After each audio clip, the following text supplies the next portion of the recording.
Hello friends, welcome to the success Kendra. Friends, इस वीडियो में हम लोग 67th बीपीएससी पीटी एग्जाम और फ्रेंड्स सीडीपीओ के लिए महेश कुमार बर्नवाल का जो प्रैक्टिस बुक आया हुआ है उसका सेट नंबर 5 हम इस वीडियो में डिस्कस करेंगे।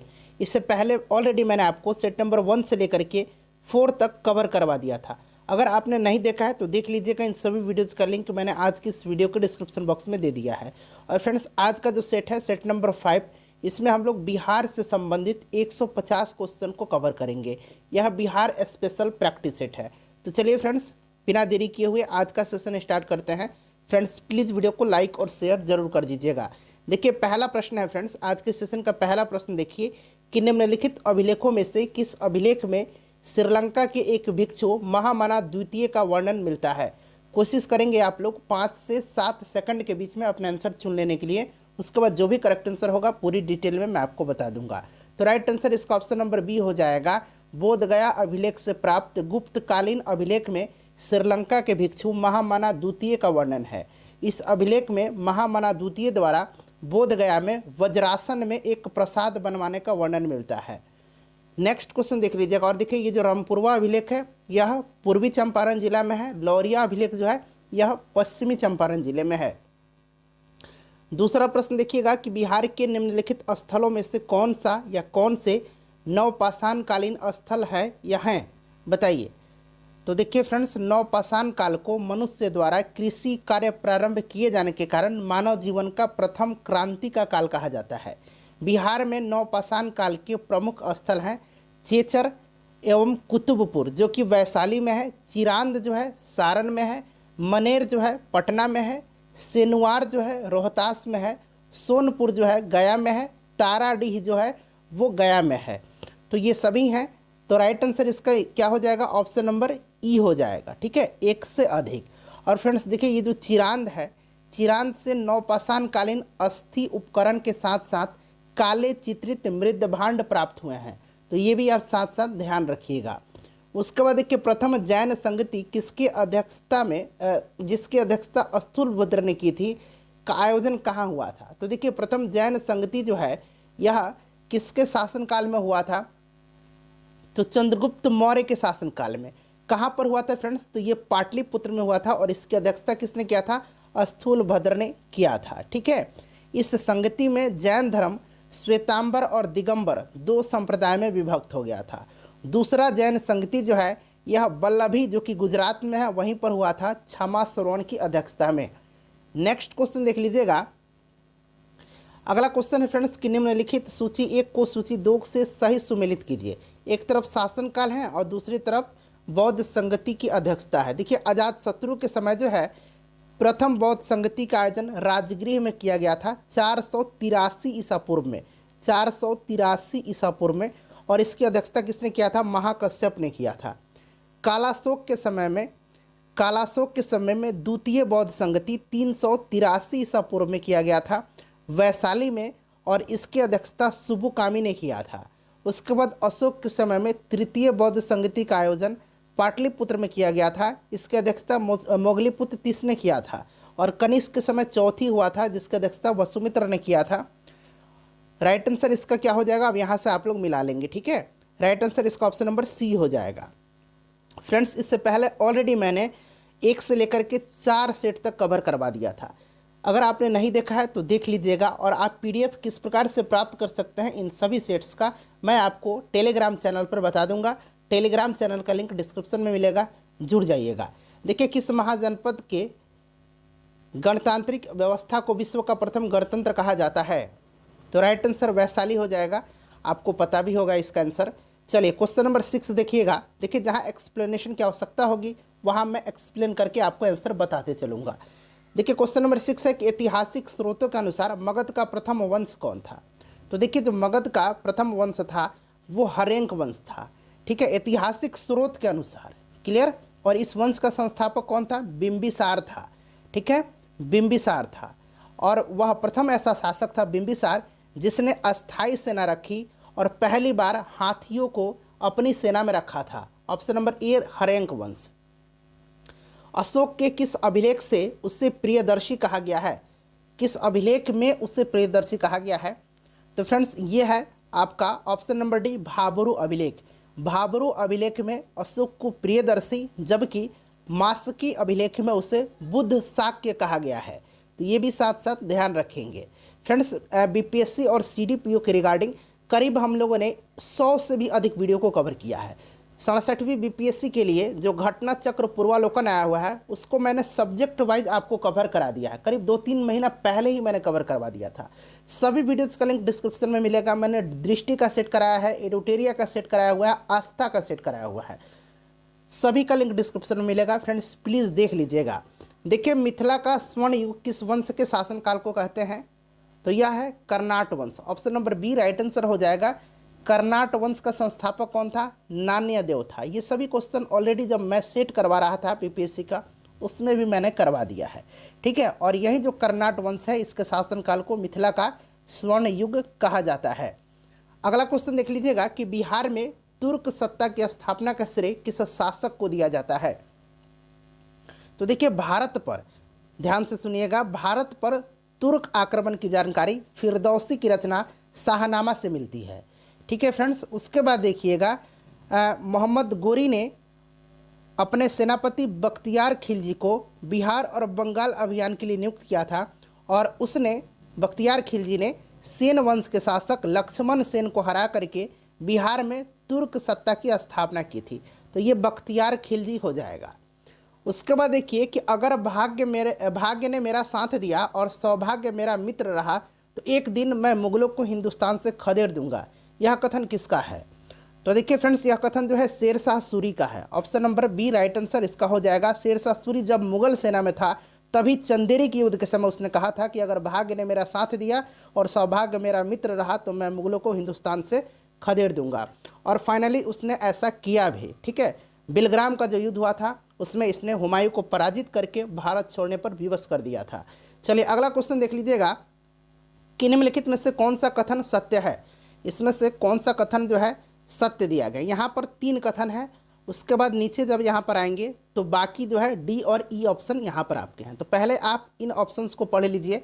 राइट आंसर मैं बता देता हूँ, पहले ध्यान से सुनिएगा। शेरशाह सूरी अकबर से भी अधिक रचनात्मक बुद्धि वाला और राष्ट्र निर्माता था, इसीलिए शेरशाह सूरी को अकबर का अग्रदूत भी कहा जाता है। उसकी इन नीतियों की स्पष्ट झलक उसने विभिन्न कार्यों को देखने से मिलती है, जैसे कि सैन्य सुधार उसने अलाउद्दीन खिलजी के आधार पर किया था, लगान व मालगुजारी व्यवस्था मोहम्मद बिन तुगलक के आधार पर किया था, सार्वजनिक कार्य जो था ये फिरोज शाह तुगलक के आधार पर उसने स्थापित किया था, धार्मिक नीति कश्मीर के सुल्तान जैनुद्दीन आबदीन के आधार पर किया था, ठीक है फ्रेंड्स। और जो कश्मीर का सुल्तान था जैनुल आबदीन, इसको कश्मीर का अकबर भी कहा जाता है। तो देखिए यहाँ से देखिए तीनों स्टेटमेंट तो ये सही हो गए, ठीक है। उसके बाद यहाँ चौथा स्टेटमेंट है कि शेरशाह सूरी की आर्थिक नीति कश्मीर के सुल्तान जैनुल आबदीन की नीतियों पर आधारित थी।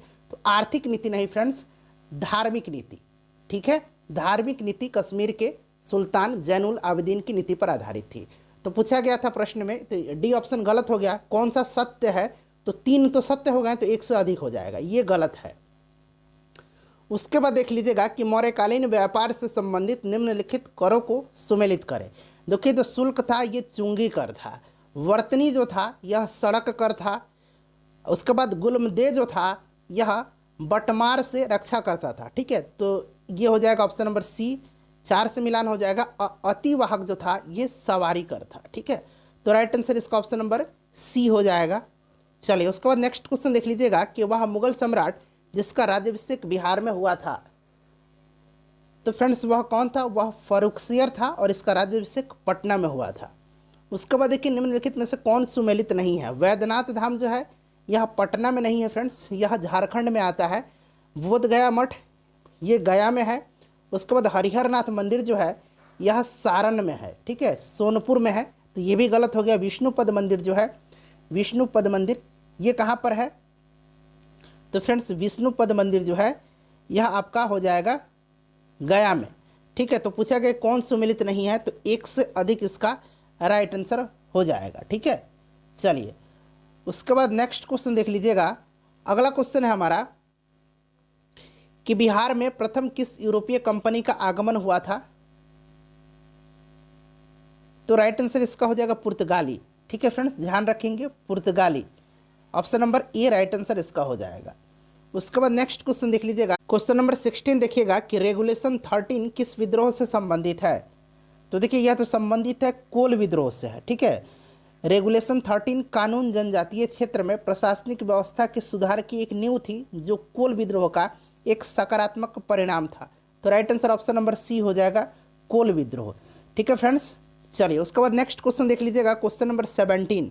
देखिए क्वेश्चन नंबर 17 कह रहा है फ्रेंड्स कि किस विद्रोह को गंगा नारायण हंगामा भी कहा जाता है।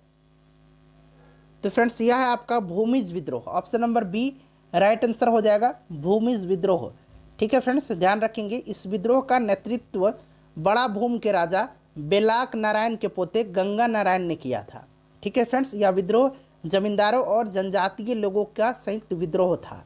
चलिए नेक्स्ट क्वेश्चन देख लीजिएगा, अगला क्वेश्चन है फ्रेंड्स कि एस.सी. राय, ठीक है, शरत चंद्र राय की पुस्तक द मुंडाज में वर्णित सरदारी आंदोलन के उद्देश्यों में शामिल नहीं था।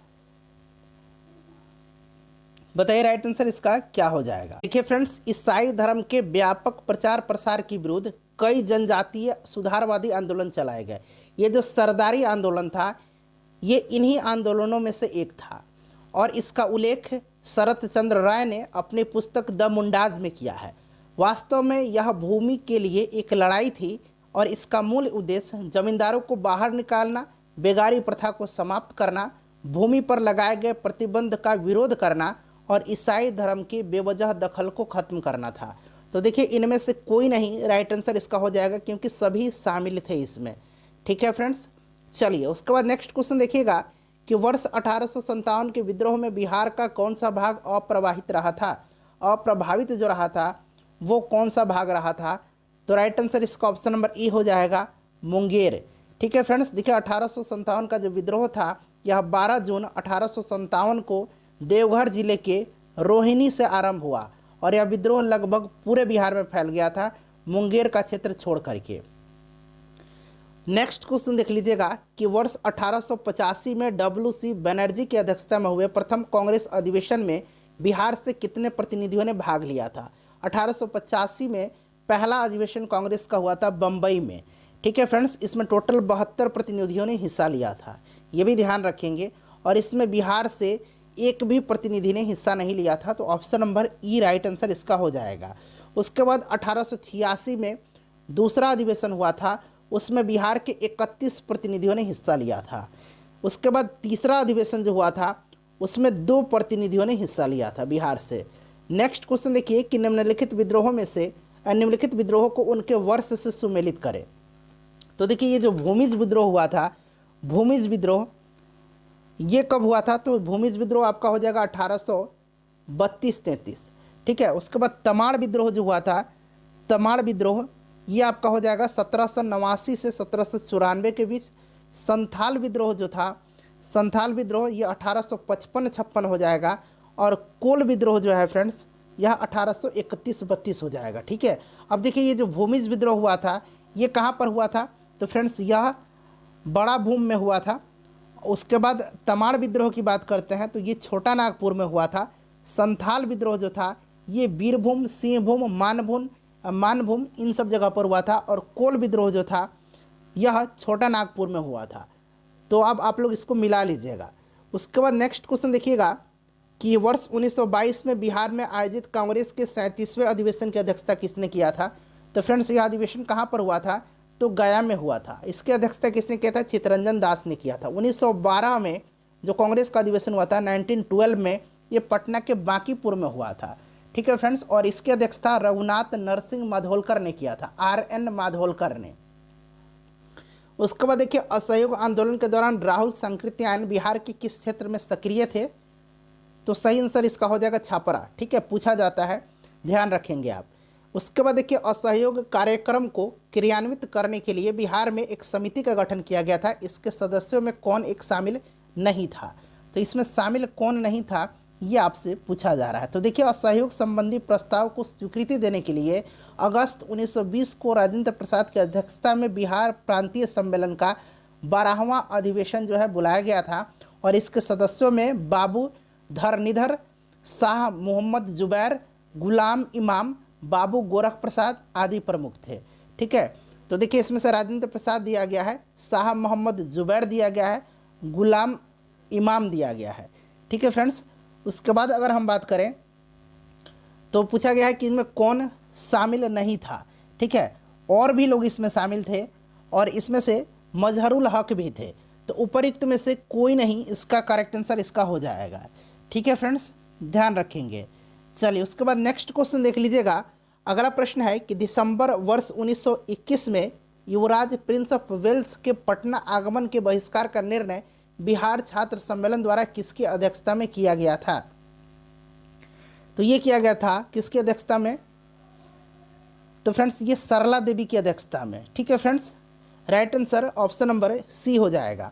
और इसका वर्णन मजहरुल हक ने अपने पत्र द मदरलैंड में किया है। नेक्स्ट क्वेश्चन देखिएगा कि दांडी मार्च के दौरान गांधी जी के 78 अनुयायियों में से बिहार के एकमात्र अनुयायी कौन थे। तो सविनय अवज्ञा आंदोलन की शुरुआत जो हुई थी 12 मार्च 1930 के गांधी जी की दांडी यात्रा के साथ हुई थी। ठीक है फ्रेंड्स, 6 अप्रैल 1930 को दांडी में नमक बना करके नमक कानून का उल्लंघन किया और इसके साथ ही सविनय अवज्ञा आंदोलन की शुरुआत हो गई 6 अप्रैल 1930 को। इस यात्रा में बिहार के गिरिवरधारी चौधरी उर्फ कारो बाबू ने भाग लिया था। कारो बाबू, ठीक है, मैं यहाँ पर लिख देता हूँ कारो बाबू या गिरिवरधारी चौधरी, इनको उर्फ कारो बाबू भी कहा जाता है। Option number D correct answer हो जाएगा इसका। उसके बाद देखिएगा कि निम्नलिखित क्रांतिकारी योजनाओं में से किस योजना का संबंध केशव प्रसाद सिंह से था। बताइए फ्रेंड्स, राइट आंसर इसका क्या हो जाएगा। तो देखिए सभी के सभी जो हैं इनमें से करेक्ट आंसर हैं। ठीक है, तो उपरोक्त में से एक से अधिक राइट आंसर इसका हो जाएगा। देखिए वर्ष 1932 में गया में मेरेडिथ और सहयोगियों की हत्या की योजना। ठीक है, ये भी सही है और इसको जो है गया षड्यंत्र के नाम से भी जाना जाता है। तो ध्यान रखेंगे, इसका राइट आंसर ऑप्शन नंबर ई हो जाएगा, उपरोक्त में से एक से अधिक।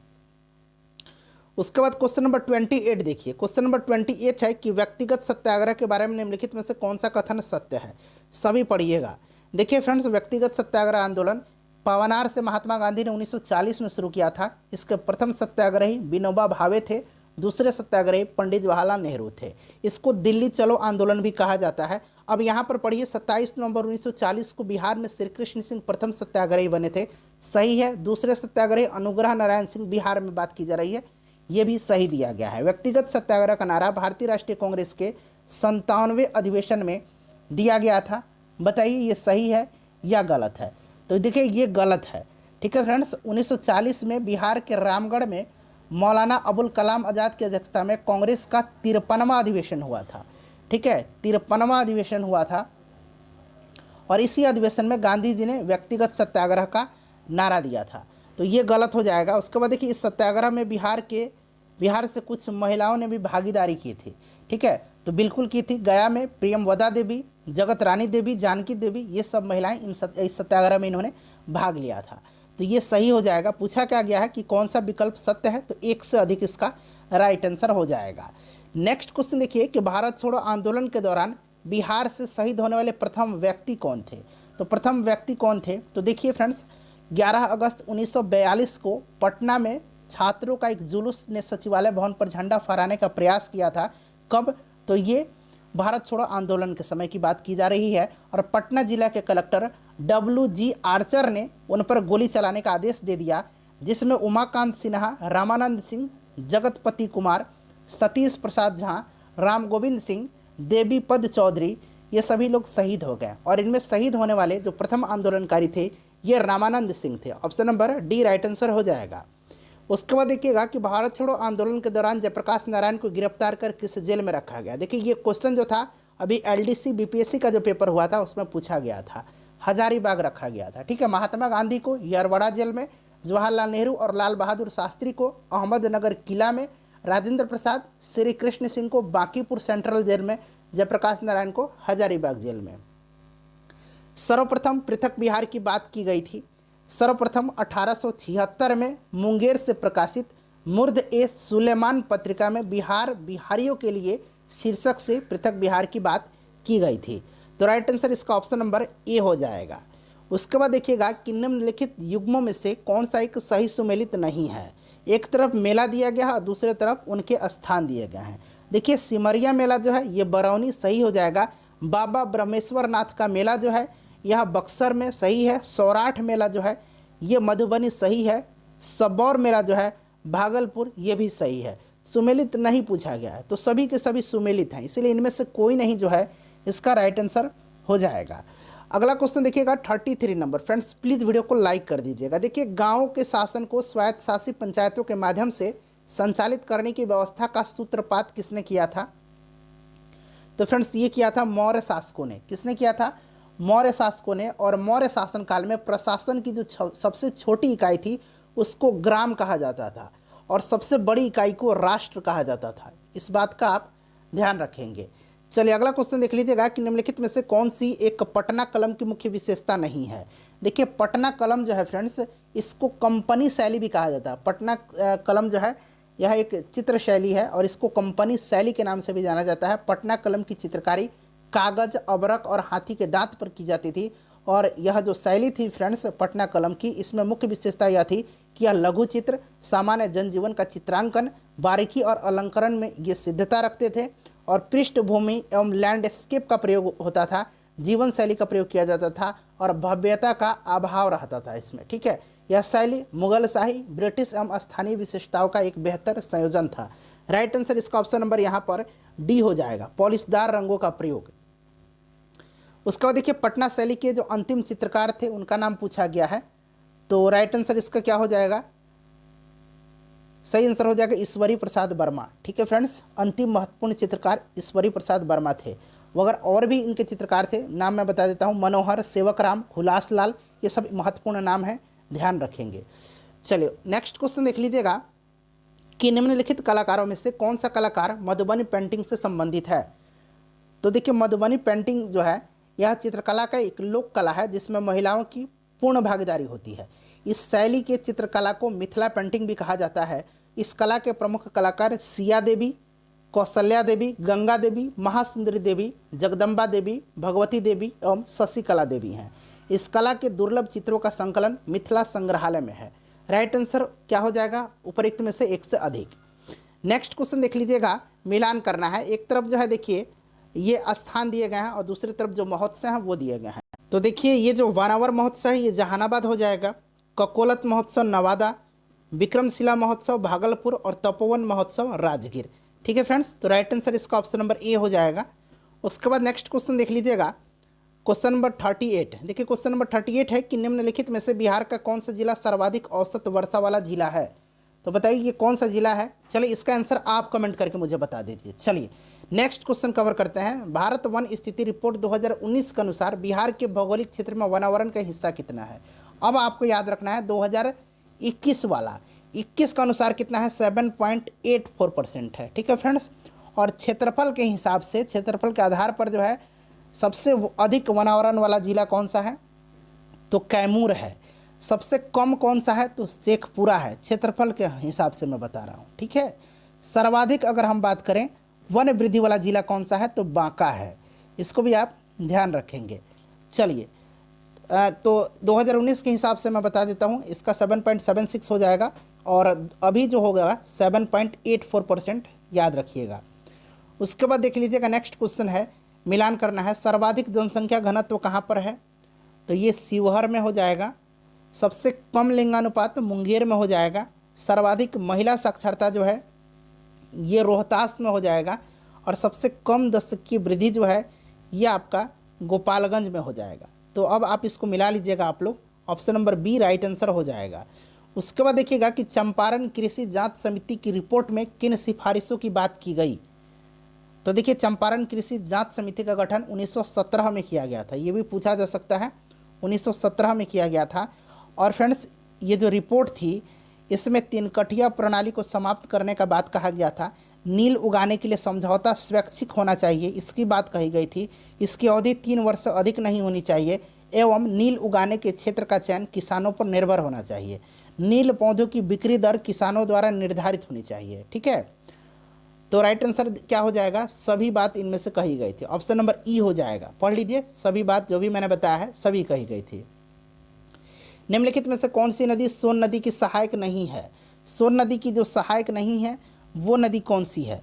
तो फ्रेंड्स ये है फाल्गु नदी। ठीक है फ्रेंड्स, देखिए सोन नदी जो है इसका उद्गम स्थान मध्य प्रदेश के अमरकंटक के निकट है। इसकी सहायक नदी कौन सी है? तो गोपद है, रिहंद नदी है, उत्तरी कोयल नदी है, फाल्गु नदी नहीं है, कनहर नदी भी है। उसके बाद नेक्स्ट क्वेश्चन देख लीजिएगा 43 नंबर कि निम्नलिखित कथनों को ध्यानपूर्वक पढ़े एवं प्रश्न का उत्तर दे। यह मिट्टी नदियों के किनारे तटबंध के रूप में पाई जाती हैं। सबसे पहले तो नीचे आप पढ़ लीजिएगा, ये जो विशेषता बताई गई है किसके लिए बताई जा रही है। ठीक है, तो देखिए यह मिट्टी नदियों के किनारे तटबंध के रूप में पाई जाती है। उसके बाद देखिए इसका गठन हल्का और रंग भूरा होता है। यह चूना प्रधान मिट्टी है और इस मिट्टी की प्रमुख फसल मकई, जौ, सरसों, मिर्च आदि हैं। तो ये बात कही जा रही है किसके बारे में? तो फ्रेंड्स यह कही जा रही है कछारी मिट्टी के बारे में। ऑप्शन नंबर है बी राइट आंसर इसका हो जाएगा। ठीक है फ्रेंड्स, चलिए आगे बढ़ते हैं। नेक्स्ट क्वेश्चन देख लीजिएगा कि निम्नलिखित में से बिहार के किस जिले में सबई घास का उत्पादन होता है? सबई घास का उत्पादन भागलपुर जिले में होता है। ठीक है फ्रेंड्स, और इसका उपयोग जो होता है रस्सी बनाने में किया जाता है। सबई का नाम आपने सुना होगा, चंपारण वाले जो हैं पूर्वी चंपारण में इसको साबे बोला जाता है। ठीक है, तो राइट आंसर इसका हो जाएगा आपका भागलपुर। उसके बाद देखिएगा कि बिहार में स्थित कंवर झील पक्षी अभयारण्य के संबंध में कौन सा कथन असत्य दिया गया है? यह बिहार के बेगूसराय जिले में स्थित है। बिल्कुल सही है। 1988 में इसे पक्षी विहार का दर्जा दिया गया था। ठीक है फ्रेंड्स, ये जो है गलत है। पक्षी विहार का दर्जा इसको 1989 में मिला था। ठीक है, और 2020 में इसको रामसर साइट घोषित किया गया और ये बिहार का पहला रामसर साइट है।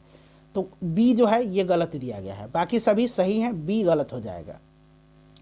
उसके बाद देखिएगा कि कस्बा, मंदारजी, शाही आदि निम्नलिखित में से किसकी एक प्रमुख किस्में हैं? तो यह किस्म है लीची की। ठीक है, शाही लीची को जीआई टैग प्रदान किया गया है, याद होगा आपको। जर्दालू आम को भी जीआई टैग प्रदान किया गया है। इंद्रधनुषी क्रांति का संबंध निम्नलिखित में से किससे है? इंद्रधनुषी क्रांति का संबंध कृषि से हो जाएगा। ठीक है, कृषि से है। बिहार में कृषि के विकास के लिए कृषि रोड मैप के अंतर्गत इससे प्रारंभ किया गया है। चलिए अगला क्वेश्चन देख लीजिएगा कि बिहार में सिंचाई का प्रमुख साधन क्या है? तो प्रमुख साधन जो है बिहार में ये नलकूप है। नलकूप से सबसे ज़्यादा जो है सिंचाई किया जाता है। उसके बाद नहर है, उसके बाद तालाब है, फिर कुआं हो जाएगा। अगला क्वेश्चन देख लीजिएगा क्वेश्चन नंबर 49। देखिए 49 है कि बिहार की सोन घाटी परियोजना से सर्वाधिक लाभान्वित जिला कौन सा है? तो ये जिला रोहतास हो जाएगा। Option number C right answer हो जाएगा। ठीक है फ्रेंड्स, देखिए जो अगर हम इसकी बात करें तो ये जो जिला है कौन सा जिला? तो रोहतास जिला सही आंसर इसका हो जाएगा। चलिए उसके बाद अगला क्वेश्चन देख लीजिएगा कि राज्य का सिल्क वस्त्र उत्पादन का महत्वपूर्ण केंद्र, तो ये भागलपुर है। Option number A right answer हो जाएगा। इसको जो है बिहार का सिल्क सिटी कहा जाता है। उसके बाद देखिएगा केंद्रीय आलू अनुसंधान केंद्र, ये कहाँ पर है? केंद्रीय आलू अनुसंधान केंद्र, तो फ्रेंड्स ये आपका पटना हो जाएगा। मक्का अनुसंधान केंद्र, ये मोकामा में मक्का अनुसंधान केंद्र जो है ये आपका हो जाएगा बेगूसराय में। ठीक है, बेगूसराय में। लीची अनुसंधान केंद्र हो जाएगा आपका कहाँ पर?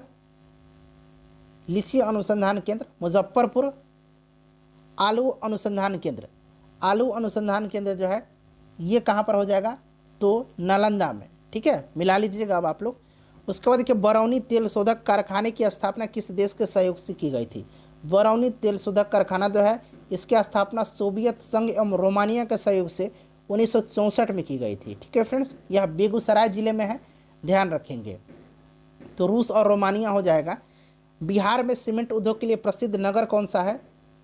तो यह नगर है डालमिया। ठीक है, option number A right answer इसका हो जाएगा। डालमिया नगर प्रसिद्ध है। उसके बाद नेक्स्ट क्वेश्चन देख लीजिएगा।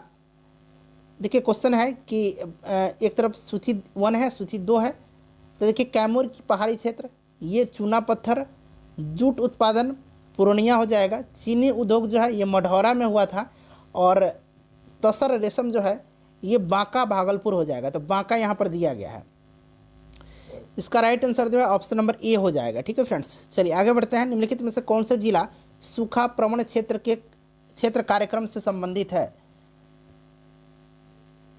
तो देखिए ये जो सूखा प्रवण क्षेत्र कार्यक्रम है यह ग्रामीण विकास मंत्रालय के अधीन 1973-74 में आरंभ किया गया था। ठीक है, और इस योजना का वित्त पोषण केंद्र एवं राज्य सरकार के द्वारा 75:25 के आधार पर होता है।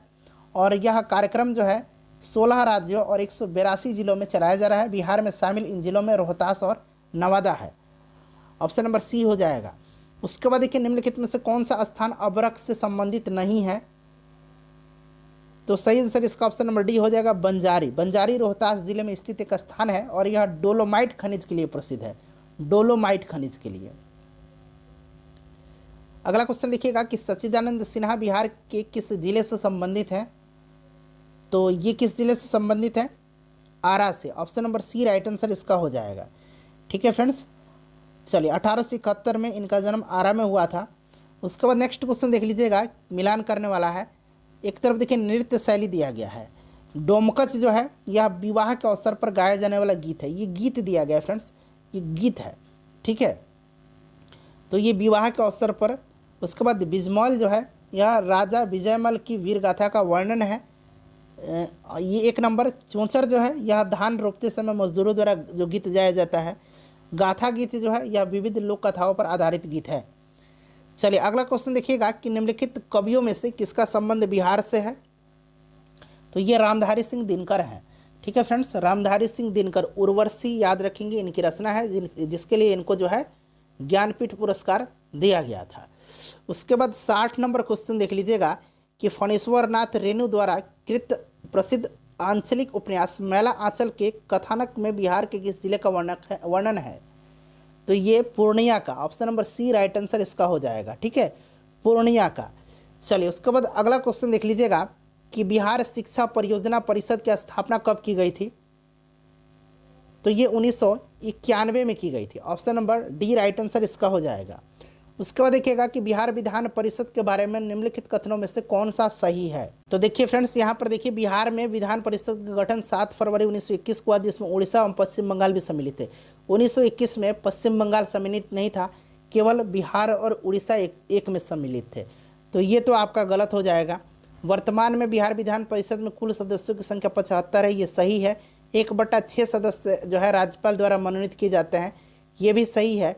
उसके बाद देखिए बिहार विधान परिषद का सदस्य बनने के लिए राज्य का अस्थायी निवासी होना आवश्यक है, ये भी आवश्यक है। ठीक है, 30 वर्ष आयु पूर्ण होने के साथ बिहार का अस्थायी निवासी भी होना चाहिए। तो राइट आंसर उपरोक्त में से 100 अधिक हो जाएगा, पहला छोड़ करके, बाकी सभी सही है। चलिए उसके बाद नेक्स्ट क्वेश्चन देखिएगा कि निम्नलिखित मकबरों में से कौन सा मकबरा अपने स्थान से सुमिलित नहीं है? तो देखिए फ्रेंड्स, हजरत मोहम्मद शबिस्तानी का मकबरा बिहार शरीफ में सही है। साकी सुल्तान का मकबरा रोहतासगढ़ में। शाह नफ़ी का मकबरा ये मुजफ्फरपुर में नहीं, मुंगेर में है। मखदूम शाह का मकबरा ये चंपानगर सही दिया गया, तो सुमिलित नहीं है, ऑप्शन नंबर सी। उसके बाद देखिए गांधी जी के प्रथम सत्याग्रह आंदोलन से पहले चंपारण में अंधेरा नामक लेख किसके द्वारा प्रकाशित किया गया था? तो फ्रेंड्स यह प्रकाशित किया गया था गणेश शंकर विद्यार्थी के द्वारा। ऑप्शन नंबर ए जो है राइट आंसर इसका हो जाएगा। ठीक है फ्रेंड्स, चलिए उसके बाद देखिएगा कि बिहार में सवाना घास के मैदान पाए जाते हैं। तो ये पश्चिम चंपारण में पाए जाते हैं। और देखिए इस प्रकार के घास के मैदान मुख्य रूप से पूर्वी अफ्रीका यानी कि कीनिया, तंजानिया, सूडान, युगांडा वहाँ पर पाए जाते हैं। तो ये पश्चिम चंपारण में सवाना घास के मैदान बिहार में पाए जाते हैं। मैथिली भाषा को संविधान की 8वीं अनुसूची में शामिल किया गया था, किस संविधान संशोधन के द्वारा? तो फ्रेंड्स यह किया गया था 92वां संविधान संशोधन के द्वारा। ठीक है, 92वां संविधान संशोधन ये जो हुआ था, कब हुआ था फ्रेंड्स? तो 92वां संविधान संशोधन जो हुआ था ये 2003 में हुआ था। और फ्रेंड्स इसके तहत जो है डोगरी, मैथिली, बोडो और संथाली को जो है 8वीं अनुसूची में जोड़ा गया था। 8वीं अनुसूची में टोटल 22 भाषाएं हैं। उसके बाद देखिए निम्नलिखित में से बिहार का कौन सा जिला पश्चिम बंगाल से सीमा साझा नहीं करता है? तो पश्चिम बंगाल से जो है कौन सा जिला साझा नहीं करता है ये पूछा गया है। तो ऑप्शन नंबर डी हो जाएगा भागलपुर। ठीक है फ्रेंड्स, भागलपुर नहीं करता है। उसके बाद नेक्स्ट क्वेश्चन देख लीजिएगा। अगला क्वेश्चन है फ्रेंड्स, एक तरफ खनिज है, दूसरे तरफ उत्पादक क्षेत्र दिए गए हैं। देखिए पायराइट जो है इसका उत्पादन रोहतास जिले के ऊपरी विंध्य क्षेत्र में होता है, तो ये आपका हो जाएगा 1 नंबर। मैग्नीज जो है फ्रेंड्स, मैग्नीज गया, मुंगेर, पटना जिला हो जाएगा। यूरेनियम जो है ये आपका गया के अकबरी पहाड़ी के अवरक खान एवं नवादा के पैगमाटाइट रंगरों में होता है। तो राइट आंसर ये आपका अकबरी पहाड़ी हो जाएगा। और अवरक जो है ये आपका नवादा जिले के पूर्वी भाग से झारखंड तक, ठीक है। तो राइट आंसर इसका मिला लीजिएगा, ऑप्शन नंबर सी हो जाएगा। उसके बाद नेक्स्ट क्वेश्चन देखिए कि निम्नलिखित में से किस खनिज के संचित भंडार एवं उत्पादन में बिहार अग्रणी राज्य है। तो यह है पाइराइट के, इंपॉर्टेंट है, ध्यान रखेंगे। चलिए उसके बाद नेक्स्ट क्वेश्चन देख लीजिएगा कि बिहार का सर्वाधिक जूट उत्पादक जिला कौन सा है। तो यह जिला पूर्णिया है। क्वेश्चन नंबर 80 देख लीजिएगा, 71 नंबर क्वेश्चन है कि बिहार आर्थिक सर्वेक्षण 2020-21 के अनुसार 2019-20 में वर्तमान मूल्य पर बिहार में प्रति व्यक्ति आय कितनी है 2020-21 के अनुसार। ठीक है फ्रेंड्स, तो प्रति व्यक्ति आय जो है वो आपका 50,775 हो जाएगा। 2021-22 वाला जो सर्वेक्षण है उसके अनुसार प्रति व्यक्ति आय जो है वो 50,555 है, ये ध्यान रखेंगे, ठीक है, प्रति व्यक्ति आय अभी जो नया आर्थिक सर्वेक्षण आया उसके हिसाब से। उसके बाद देखिएगा कि ग्रामीण क्षेत्रों में स्वच्छता में सुधार के लिए बिहार सरकार द्वारा निम्नलिखित योजनाओं में से कौन सी योजना चलाई जा रही है। तो ये योजना कौन सा है फ्रेंड्स, योजना है लोहिया स्वच्छ बिहार अभियान। ठीक है फ्रेंड्स, लोहिया स्वच्छ बिहार अभियान। चलिए नेक्स्ट क्वेश्चन देख लीजिएगा कि प्रति व्यक्ति सकल जिला घरेलू उत्पाद आंकड़ों के अनुसार जिला के रैंकिंग में बिहार के 3 सबसे समृद्ध जिले कौन से हैं। तो देखिए अगर हम पुराने के अनुसार बात करते हैं तो पुराने के अनुसार में क्या हो जाएगा, ऑप्शन नंबर बी हो जाएगा, पटना, बेगूसराय और मुंगेर। ठीक है, सबसे समृद्ध जिला, ठीक है, सबसे समृद्ध जिला। अगर हम नए के हिसाब से बात करते हैं तो नए के हिसाब से भी क्या है, पटना, बेगूसराय। पटना जो है ये सबसे समृद्ध जिला है। उसके बाद जो अगर बात करें सबसे गरीब जिला जहाँ प्रति व्यक्ति आय जो है कम है वो कहाँ पर है, तो शिवहर में है। ठीक है, चलिए इस बार वाला में शिवहर में है। चलिए अगला क्वेश्चन देख लीजिएगा कि गंगा की निम्नलिखित सहायक नदियों में से कौन सी नदी इसके दाएं तट से यानी कि दक्षिण दिशा से आकर के मिलती है। देखिए फ्रेंड्स, गंगा नदी बिहार के मध्य भाग में पश्चिम से पूर्व की ओर बहती है। और देखिए गंगा नदी जो है उत्तर प्रदेश से बिहार के बक्सर जिला में चौसा नामक स्थान में प्रवेश करती है। और देखिए प्रश्न में पूछा गया है कि दक्षिण दिशा से यानी कि दाएं तट से, तो दाएं तट से महानंदा, कोसी, कमला, बलान, बागमती, बूढ़ी गंडक, गंडक, घाघरा ये सब मिलती है। तो उपरोक्त में से सभी हो जाएगा इसका सही आंसर। उसके बाद नेक्स्ट क्वेश्चन देख लीजिएगा, अगला क्वेश्चन है फ्रेंड्स हमारा कि निम्नलिखित कॉलेजों में उनकी स्थापना वर्ष से सुमेलित कीजिए और नीचे दिए गए कूट की सहायता से सही उत्तर का चयन कीजिए। देखिए कॉलेज का नाम है और एक तरफ स्थापना वर्ष दिया गया है। ठीक है फ्रेंड्स, अब देखिए यहाँ पर पटना विश्वविद्यालय की स्थापना कब हुई थी, तो 1917 में हुई थी। पटना मेडिकल कॉलेज की स्थापना कब हुई थी, पटना मेडिकल कॉलेज की स्थापना 1925 में। फैकल्टी ऑफ एग्रीकल्चर जो है इसकी स्थापना कब की गई थी बताइए, तो 1905 में की गई थी। ठीक है friends, Indian institute of technology इसकी स्थापना कब की गई थी, तो ये आपका हो जाएगा 2008 में। क्लियर है, चलिए तो मिला लीजिएगा इसको अब आप लोग। उसके बाद देखिएगा अगला क्वेश्चन है फ्रेंड्स हमारा 76 नंबर। ठीक है, ये रिपीट हो गया है। हाँ, अब यहाँ से चलिए 76 नंबर यहाँ से है कि निम्नलिखित कथनों में से कौन सा एक कथन सही नहीं है। देखिए बिहार का सबसे पूर्वी जिला जो है ये कौन सा है, तो ये किशनगंज हो जाएगा। सबसे पश्चिमी जिला कैमूर, बिहार का सबसे उत्तरी जिला पश्चिम चंपारण, बिहार का सबसे दक्षिणी जिला जो है यह बांका नहीं होगा। बिहार का सबसे जो दक्षिणी जिला है वो आपका कौन सा हो जाएगा, गया हो जाएगा। ठीक है, गया हो जाएगा, तो ये गलत हो जाएगा, ऑप्शन नंबर डी। उसके बाद नेक्स्ट क्वेश्चन देखिएगा कि निम्नलिखित में से कौन सा विकल्प शिवालिक पर्वतीय प्रदेश का भाग नहीं है। तो ये आपका हो जाएगा गिरियक पहाड़ी क्षेत्र, गिरियक पहाड़ी क्षेत्र। ठीक है, चलिए उसके बाद देखिए शिवालिक पर्वतीय श्रृंखला का भाग जो है ये हो जाएगा रामनगर दून की पहाड़ी, हरा घाटी और सोमेश्वर श्रेणी। उसके बाद नेक्स्ट क्वेश्चन देख लीजिएगा, और सोमेश्वर श्रेणी जो है यह बिहार की सर्वोच्च चोटी है, ध्यान रखेंगे। उसके बाद देखिएगा कि छोटा नागपुर पठार और गंगा के दक्षिणी मैदान के मिलान क्षेत्र में कैमूर से भागलपुर तक एक संकीर्ण पट्टी के रूप में पाया जाता है। इसे लाल पीली मिट्टी के नाम से भी जाना जाता है। इस मिट्टी में हल्के कंकड़ और लाल रंग की अधिकता होती है। साथ ही साथ इस मिट्टी की प्रकृति अम्लीय होती है। उपरोक्त कथन किस मिट्टी के संदर्भ में है, तो यह जो कथन है वह है बलथर मिट्टी के संदर्भ में। ठीक है, चलिए नेक्स्ट क्वेश्चन देख लीजिएगा कि निम्नलिखित गर्म कुंडों में से कौन सा कुंड अपने स्थान से सही सुमेलित नहीं है। तो देखिए जो ब्रह्म कुंड जो है ये राजगीर में है, लक्ष्मण कुंड मुंगेर में, मखदुम कुंड जो है ये कैमूर में नहीं है। ठीक है फ्रेंड्स, मखदुम कुंड जो है यह कैमूर में नहीं है। अगर हम बात करें मखदुम कुंड की, तो मखदुम कुंड कहाँ पर है? तो ये फ्रेंड्स मखदुम कुंड जो है यह राजगीर में है। ठीक है, कहाँ पर है? राजगीर में है, ध्यान रखेंगे। चलिए, तो ऑप्शन नंबर सी जो है सुमेलित नहीं है। नेक्स्ट क्वेश्चन देख लीजिएगा। अगला क्वेश्चन है जलप्रपात है, दूसरी तरफ नदी है। देखिए फ्रेंड्स, ये जो सुखलदरी है यह कन्हार नदी पर, धुआं कुंड जो है ये काब नदी पर, जियार कुंड हो जाएगा आपका फुलवारी नदी पर, और देवरारी जो है ये करमनासा नदी पर। 1 2 4 3 राइट आंसर इसका हो जाएगा 1 2 4 3। अगला क्वेश्चन देख लीजिएगा, क्वेश्चन नंबर 81। देखिए क्वेश्चन नंबर 81 है कि पश्चिमोन्मुखी सूर्य मंदिर स्थित है। तो यह जो मंदिर है यह औरंगाबाद में है। ठीक है, चलिए उसके बाद नेक्स्ट क्वेश्चन देख लीजिएगा कि बिहार में प्राकृतिक गैस का उत्पादन किन जिलों में किया जाता है? तो ये Purnia, Kishanganj, Katihar, Purnia, Kishanganj, Katihar, option number A हो जाएगा। उसके बाद देखिएगा कि बिहार में स्थित कुकुटराम विहार को किस शुंग वंशीय शासक ने बार बार नष्ट करने का प्रयास किया है? तो ये था पुष्यमित्र शुंग ने। पुष्यमित्र शुंग जो था यह शुंग वंश का संस्थापक था, ध्यान रखेंगे। बृहदत्त जो मौर्य वंश का अंतिम शासक था, इसकी हत्या करके इसने शुंग वंश की स्थापना की थी। बिहार में टर्शियरी चट्टानों का विस्तार निम्नलिखित में से किन जिलों में पाया जाता है? तो टर्शियरी चट्टान जो है हिमालय के दक्षिण में शिवालिक पर्वत श्रेणी में पाई जाती है, और यह चट्टानें बिहार के उत्तर पश्चिमी भाग, मुख्यतः पश्चिम चंपारण और पूर्वी चंपारण, सीतामढ़ी में पाई जाती है।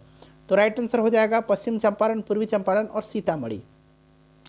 केंद्र सरकार की महत्वाकांक्षी ऊर्जा गंगा परियोजना में बिहार का कौन सा जिला लाभान्वित होंगे? तो यह जिला हो जाएगा पटना। ऑप्शन नंबर ए जो है राइट आंसर इसका हो जाएगा। ठीक है friends, option number A correct answer इसका हो जाएगा। उसके बाद नेक्स्ट क्वेश्चन देख लीजिएगा। अगला क्वेश्चन है कि बिहार आर्थिक समीक्षा वर्ष 2020-21 के अनुसार राज्य के आय के प्रमुख क्षेत्रों में से किस क्षेत्र की हिस्सेदारी में वर्ष 2019-20 का सर्वाधिक गिरावट दर्ज किया गया है? देखिए, जो नया आर्थिक सर्वेक्षण आया हुआ है उसको हम एक अलग वीडियो में कवर करेंगे। यहाँ जो है 2020-21 का दिया गया है। तो फ्रेंड्स इसके अनुसार राइट आंसर इसका ऑप्शन नंबर ए हो जाएगा। अगला क्वेश्चन देख लीजिएगा 87 नंबर कि मई 2020 में लॉकडाउन के दौरान बिहार लौटे लगभग 20 लाख श्रमिक प्रवासियों में से सर्वाधिक प्रवासी किस राज्य से आए थे? तो ये आए थे गुजरात से। Option number B right answer इसका हो जाएगा। ठीक है, सबसे ज़्यादा गुजरात से आए थे। उसके बाद दूसरा स्थान पर महाराष्ट्र था, तीसरा स्थान पर पंजाब से आए थे। उसके बाद देखिए बिहार आर्थिक समीक्षा वर्ष 2020-21 के अनुसार वर्ष 1920 में बिहार में चावल उत्पादन करने वाले 3 अग्रणी जिलों का क्रम क्या है? तो 2020-21 वाला ही अभी हम कवर कर रहे हैं। नया वाला जो आर्थिक सर्वेक्षण है इसको सेपरेट वीडियो में मैं आपको एग्जाम से पहले कवर करवा दूंगा। ठीक है फ्रेंड्स, चलिए उसके बाद नेक्स्ट क्वेश्चन देखिएगा। बिहार में प्रति व्यक्ति ऊर्जा उपभोग कितना है? तो ये पुराना आंकड़े के अनुसार, ठीक है, जो इससे पहले वाला आर्थिक सर्वेक्षण था 332 किलोवाट हो जाएगा, लेकिन अब जो नया आर्थिक सर्वेक्षण है उसके हिसाब से 350 किलोवाट हो जाएगा। इसको भी साथ साथ ध्यान रखेंगे। उसके बाद देखिए निम्नलिखित कथनों पर ध्यान दें और यहाँ से नीचे कूट में से आपको सही आंसर चुन करके बताने हैं। तो देखिए फ्रेंड्स, वर्ष 1920 में सकल राज्य मूल्यवर्धन में प्राथमिक क्षेत्र का हिस्सा 19.5 था, ये सही है। उसके बाद देखिएगा 1920 में सकल राज्य मूल्यवर्धन में द्वितीय क्षेत्र का हिस्सा 20.3 था, ये भी सही है। और तृतीय क्षेत्र का हिस्सा जो था ये 60.2 था, ये भी सही है। तो तीनों कथन जो है पूछा गया कौन सा कथन सही है, तो सभी के सभी कथन सही है, तो उपरोक्त में से एक से अधिक हो जाएगा। उसके बाद देखिए बिहार में बाल बजट की प्रक्रिया कब से शुरू की गई? तो फ्रेंड्स यह 2013-14 में शुरू की गई। इंपॉर्टेंट क्वेश्चन है, ध्यान रखेंगे। बिहार में पहली बार जेंडर बजट कब पेश किया गया था? तो पहली बार जेंडर बजट जो है बिहार में ये आपका पेश किया गया था कब? 2008-9 में।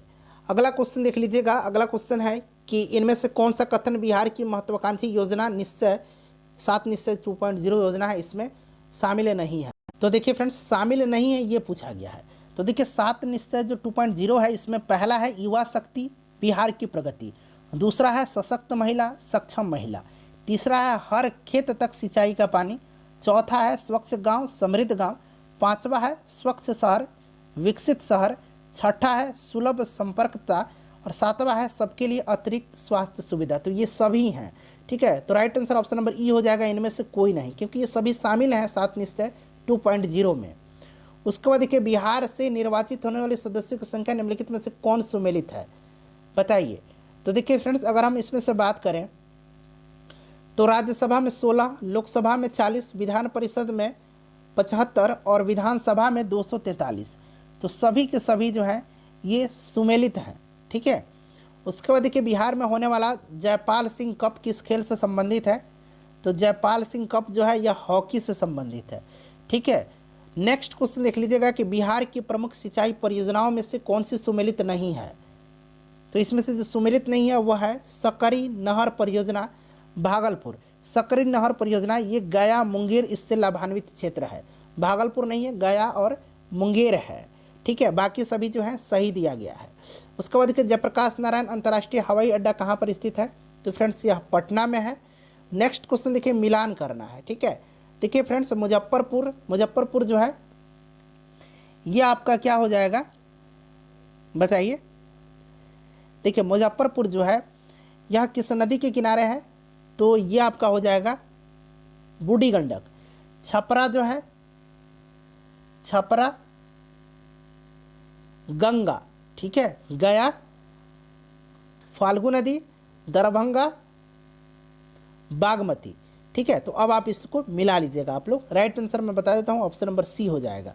99 नंबर देखिए बिहार के प्रमुख प्रतीक चिन्हों में से निम्नलिखित में से कौन सुमेलित नहीं है, राजकीय पक्षी गौरैया, राजकीय वृक्ष जो है ये पीपल, राजकीय चिन्ह जो दिया गया है ये क्या हो जाएगा, दो स्वास्तिक के बीच बोधि वृक्ष, राजकीय पशु गाय नहीं है, राजकीय पशु जो है क्या है फ्रेंड्स, बैल है। Option number D right answer इसका हो जाएगा, ये सुमेलित नहीं है। बिहार में क्षेत्रीय ग्रामीण बैंकों की संख्या, तो बिहार में 2 क्षेत्रीय ग्रामीण बैंक है, option number B right answer हो जाएगा। इंपॉर्टेंट है, दक्षिण बिहार क्षेत्रीय ग्रामीण बैंक और उत्तर बिहार क्षेत्रीय ग्रामीण बैंक। नेक्स्ट क्वेश्चन देखिएगा कि देश के साथ साथ बिहार में भी रोजगार एवं बेरोजगारी का अनुमान के लिए निम्नलिखित में से कौन सी विधि का प्रयोग की जाती है, तो चालू दैनिक स्थिति, ठीक है, चालू दैनिक स्थिति। Right answer option number A हो जाएगा। वर्तमान में बिहार में कुल नगर निगमों की संख्या कितनी है, वर्तमान में बिहार में नगर निगम की संख्या, ठीक है फ्रेंड्स, इसका आंसर एक बार आप लोग चेक कर लेंगे, ठीक है, नगर निगम की संख्या कितनी है। चलिए उसके बाद नेक्स्ट क्वेश्चन देख लीजिएगा। अगला क्वेश्चन है फ्रेंड्स हमारा कि पटना प्रमंडल के अंतर्गत इनमें से कौन सा जिला नहीं आता है, तो ये आपका हो जाएगा जहानाबाद, ठीक है, जहानाबाद नहीं आता है। चलिए अगला क्वेश्चन देख लीजिएगा, जहानाबाद मगध प्रमंडल के अंतर्गत आता है। बिहार मानवाधिकार आयोग का गठन कब किया गया था, तो 3 जनवरी सन 2000 को किया गया था। Option number B right answer इसका हो जाएगा। नेक्स्ट क्वेश्चन देख लीजिएगा, क्वेश्चन नंबर 105 कि बिहार लोक सेवा आयोग के सदस्यों का कार्यकाल होता है, बताइए। तो राइट आंसर इसका क्या हो जाएगा, 6 वर्ष का होता है। Option number C right answer हो जाएगा, 6 वर्ष या फिर 62 वर्ष की आयु। चलिए, और बिहार लोक सेवा आयोग का जो गठन है ये आर्टिकल 315 के अधीन 1 अप्रैल 1949 को किया गया था, ठीक है। चलिए नेक्स्ट क्वेश्चन देख लीजिएगा, और राज्यपाल के द्वारा इसके अध्यक्ष और सदस्यों की नियुक्ति की जाती है। उसके बाद देखिए केवल बिहार में उपजाई जाने वाली आम की प्रजाति कौन सी है, तो यह सफ़ेदा है। Option number A right answer हो जाएगा, ठीक है फ्रेंड्स, सफ़ेदा। उसके बाद जर्दालू भी बिहार में ही उपजाई जाती है, जर्दालू आम को जीआई टैग भी दिया गया है। बिहार का वह कौन सा क्रांतिकारी था जिसने सितंबर 1928 में Hindustan socialist Republican association army की बैठक में भाग लिया था, तो ये कौन थे, फणींद्रनाथ घोष थे, ठीक है, फणींद्रनाथ घोष थे, ध्यान रखेंगे। उसके बाद देखिए निम्नलिखित में से किस विदेशी यात्री ने नालंदा विश्वविद्यालय में अध्ययन किया था, तो ये क्या था, हेन्स वांग ने, यह हर्षवर्धन के समय में भारत आया था। गंडक नदी बहुउद्देशीय परियोजना के संबंध में असत्य कथन की पहचान करें, तो इसमें से ऑप्शन नंबर ए हो जाएगा। इस परियोजना से लाभान्वित बिहार के जिले भोजपुर, रोहतास, औरंगाबाद, जहानाबाद, ये गलत दिया गया है, ठीक है। इस परियोजना से लाभान्वित जिले चंपारण जिला है, मुजफ्फरपुर है, दरभंगा है और सारण है।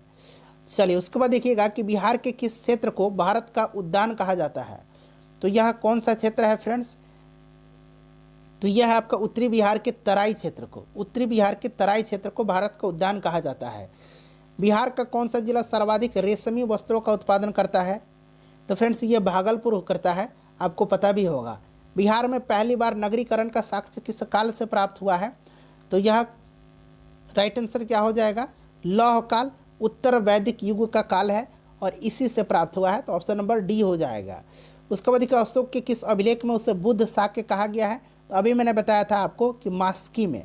ठीक है फ्रेंड्स, चलिए अगला क्वेश्चन देख लीजिएगा कि मौर्यकालीन प्रशासन से संबंधित निम्नलिखित अधिकारियों को उनके पद से सुमेलित करें और नीचे दिए गए कूट के आधार पर सही उत्तर का चयन करें। तो देखिए राजकीय भूमि का जो अधिकारी था ये क्या कहलाता था, सीताध्यक्ष कहलाता था।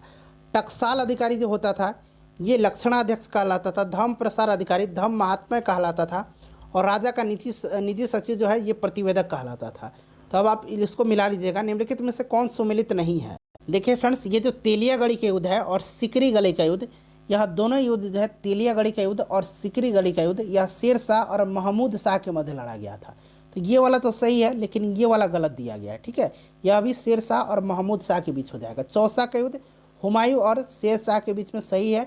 बेलग्राम का युद्ध यह भी हुमायूं और शेर शाह के बीच लड़ा गया था, तो ये भी गलत है, सुमेलित नहीं है। एक से अधिक राइट आंसर इसका हो जाएगा।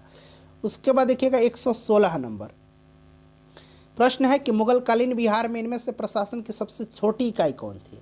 तो छोटी इकाई परगना थी। ऑप्शन नंबर बी जो है इसका राइट आंसर हो जाएगा। ठीक है फ्रेंड्स, चलिए उसके बाद नेक्स्ट क्वेश्चन देख लीजिएगा कि बिहार में नखास पिंड चलो का नारा कब दिया गया।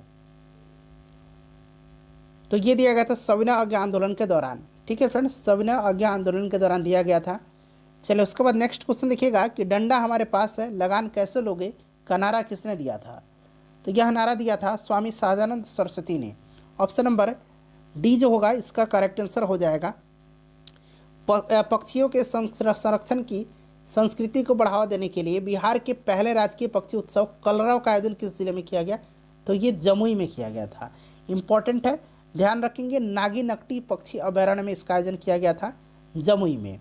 उसके बाद देखिएगा कि बिहार में सर्वाधिक अनुसूचित जाति जनसंख्या वाला जिला कौन सा है। तो फ्रेंड्स यह जिला है गया। नेक्स्ट क्वेश्चन देखिए कि बिहार में 10 लाख या उससे अधिक जनसंख्या वाले कुल कितने नगर हैं। तो ऐसे नगर जो हैं टोटल कितने हैं। तो फ्रेंड्स राइट आंसर 1 हो जाएगा इसका। ठीक है, ऑप्शन नंबर बी हो जाएगा। चलिए उसके बाद नेक्स्ट क्वेश्चन देखिए, और यह जो है पटना है, मिलियन प्लस नगरीय संकुलन नगर। 122 नंबर देखिएगा, स्पष्ट दिखाई नहीं दे रहा लेकिन मैं आपको पढ़ करके सुना दे रहा हूँ। यह बिहार के मुस्लिम समाज का प्रसिद्ध लोक नृत्य है जिसे मुहर्रम के अवसर पर सामूहिक रूप से किया जाता है। इसमें शोक गीतों के साथ नृत्य द्वारा अपने दुख को व्यक्त किया जाता है। यह कौन सा है फ्रेंड्स, यह हो जाएगा झरने नृत्य। Option number C right answer इसका हो जाएगा, झरने नृत्य। ठीक है, यह मुस्लिम समाज के द्वारा मुहर्रम के अवसर पर किया जाने वाला एक शोक नृत्य है। उसके बाद देखिए निम्नलिखित झीलों को उनके स्थानों से सुमेलित कीजिए और कूट की सहायता से सही उत्तर का चयन कीजिए। तो देखिए उदयपुर जो है यह आपका कहाँ पर है, उदयपुर हो जाएगा, उदयपुर झील कटिहार। घोघा चाप झील, घोघा चाप झील हो जाएगा आपका पश्चिम चंपारण। ठीक है, बरैला झील कहाँ है, बरैला झील कहाँ पर हो जाएगा बताइए। तो ये वैशाली हो जाएगा। कुशेश्वर स्थान झील दरभंगा और भरथुआ चौर जो है ये मुजफ्फरपुर हो जाएगा। ठीक है, तो चलिए कुशेश्वर स्थान हो जाएगा दरभंगा और मुजफ्फरपुर हो जाएगा भरथुआ चौर। चलिए तो राइट आंसर इसका हो जाएगा आपका option number B. Next question देख लीजिएगा कि कांटी बिजली उत्पादन नगर लिमिटेड स्थित है। तो फ्रेंड्स यह स्थित है कहाँ पर, कांटी बिजली उत्पादन निगम लिमिटेड। तो यह स्थित है मुजफ्फरपुर में। ठीक है, मुजफ्फरपुर में है, ध्यान रखेंगे। उसके बाद देखिएगा कि वर्ष 1935 के अधिनियम के अनुसार बिहार विधानसभा का प्रथम चुनाव कब हुआ था। बिहार में प्रथम विधानसभा चुनाव 1937 में हुआ था। ऑप्शन नंबर बी हो जाएगा राइट आंसर। उसके बाद देखिएगा कि भारत के संविधान सभा के लिए बिहार से कुल कितने सदस्य चुने गए थे। तो ये 39, ऑप्शन नंबर सी हो जाएगा राइट आंसर, डायरेक्टली याद रखेंगे आप। उसके बाद देखिए 127 नंबर कि सचिंद्र सन्याल ने पटना में अनुशीलन समिति की एक शाखा की स्थापना कब की थी। तो 1913 में इन्होंने किया था। नेक्स्ट क्वेश्चन देखिएगा कि बिहार के लिए विधान परिषद का गठन किस वर्ष किया गया था। तो फ्रेंड्स ये किया गया था 28 मार्च 1936 को। नेक्स्ट क्वेश्चन देखिएगा कि संजय गांधी जैविक उद्यान की प्रसिद्धि का कारण क्या है। तो गेंडा प्रजनन केंद्र के कारण। ठीक है, ये कहाँ पर है, पटना में है, याद रखेंगे। उसके बाद नेक्स्ट क्वेश्चन देख लीजिएगा कि फेलस्पर खनिज बिहार के किस जिले में पाया जाता है। तो ये जो फेलस्पर जो पाया जाता है यह पाया जाता है आपका मुंगेर में। ऑप्शन नंबर डी हो जाएगा राइट आंसर इसका। मुंगेर, जमुई, गया, इन सब में पाया जाता है। उसके बाद देखिए बिहार की जलवायु को प्रभावित करने वाले कारक कौन से हैं? तो ये सभी जो कारण दिए गए हैं, ये सभी कारक प्रभावित करते हैं बिहार के जलवायु को। कनिंघम का बिहार के पुरातत्व खोजों में योगदान रहा है। तो कनिंघम का भारतीय पुरातत्व खोज में अहम योगदान रहा है। और देखिए इसमें से अगर हम बात करते हैं तो ये जो श्रेय कनिंघम को जाता है, ये कौन सा जाता है? तो बोधगया मंदिर का पता लगाया, गिरियक पहाड़ी में इंद्रशिला गुफा का भी इन्होंने पता लगाया। कनिंघम की बिहार में सबसे बड़ी उपलब्धि बड़गांव की खोज है। उन्होंने चंपारण जिला में केसरी स्तूप, लौरिया अरेराज स्तंभ का भी खोज किया था। तो राइट आंसर उपरोक्त में से एक से अधिक हो जाएगा। उसके बाद देखिएगा कि प्राचीन बिहार के इतिहास की जानकारी मिलती है। तो किससे मिलती है फ्रेंड्स? तो ये मिलती है, राइट आंसर इसका क्या हो जाएगा? ये हो जाएगा ऑप्शन नंबर ए अथर्ववेद से। ठीक है, अथर्ववेद से, पंचविश से एवं ऋग्वेद से मिलती है। तो ये अथर्ववेद ऑप्शन में दिया गया है, ऑप्शन नंबर ए में। उसके बाद देखिएगा नेक्स्ट क्वेश्चन हमारा 134 नंबर। ठीक है, चलिए देखिए 134 नंबर यहाँ से है।